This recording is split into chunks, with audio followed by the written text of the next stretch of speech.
Discussing today a big atypical ECG here. First of all, this ECG, whenever we get ECG speed, we first take the speed of the ECG, that is there 25 millimeter per second, that is absolutely normal. And also we see the voltage is also normal, 10 millimeter per millivolt.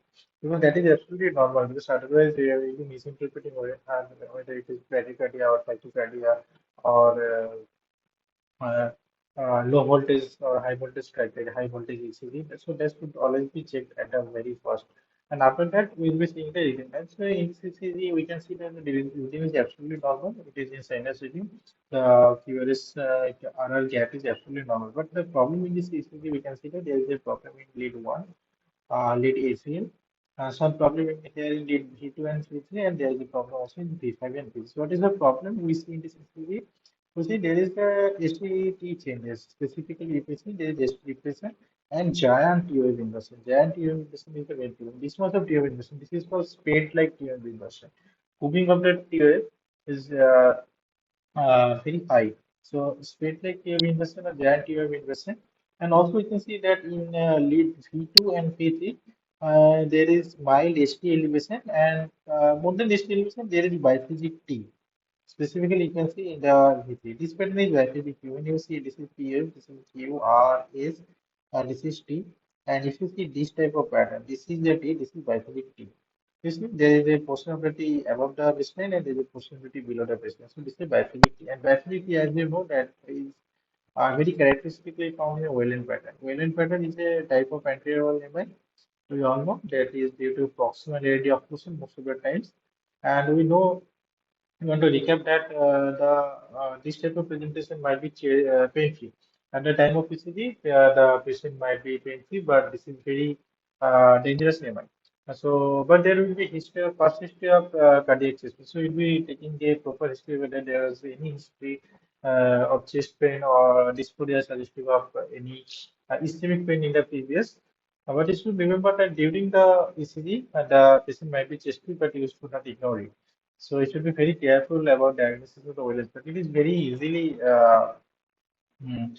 skipped. Now we can easily skip the diagnosis of Wellens pattern, but it's very severe because the tight occlusion. If you do the angiography, most of the times you find proximal LED occlusion, tight occlusion.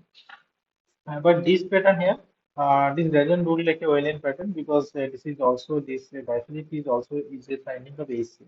Now, what type of ACM? Now, another thing is that we see that according to voltage criteria in V1 and V4, V5, there are long ROFs. There are long ROFs. So, according to voltage criteria, there is left ventricular hypertrophy. So, if there is hypertrophy of the left ventricle, that is very much confirmed from the CT at the very first from the voltage criteria. But what is the cause of hypertrophy? Now, this typical pattern, giant TOV inversion, this is suggestive of ACM, hypertrophic cardiomyopathy. And if you specifically say that is apical ACM, apical hypertrophic cardiomyopathy. But we cannot mention HOCM. We cannot mention whether there is LVOT, left ventricular outflow obstruction present or not from the ECG. For that, we have to go for echo. And now you can ask me that this is not violent pattern if the patient gives a history of chest pain. Now the chest pain is also present in ACM. If there is a LVOT obstruction, ventricular outflow tract obstruction, then the heart will have to work more.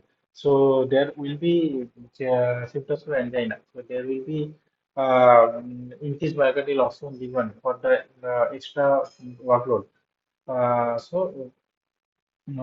There might be chest pain. And also there will be also another history of these things, lightheadedness, syncope, syncope, dizziness. So these are very important. And ACM is a very dangerous thing for the young ones, for the athlete ones, because in this athlete ones we know that there is after an exercise or after an rigorous workout, there will be sudden increased oxygen demand that will lead to sudden systolic failure and sudden cardiac arrest. And also hypertrophic cardiomyopathy, there is a hypertrophy in the muscle, and that is also a source of different type of arrhythmias.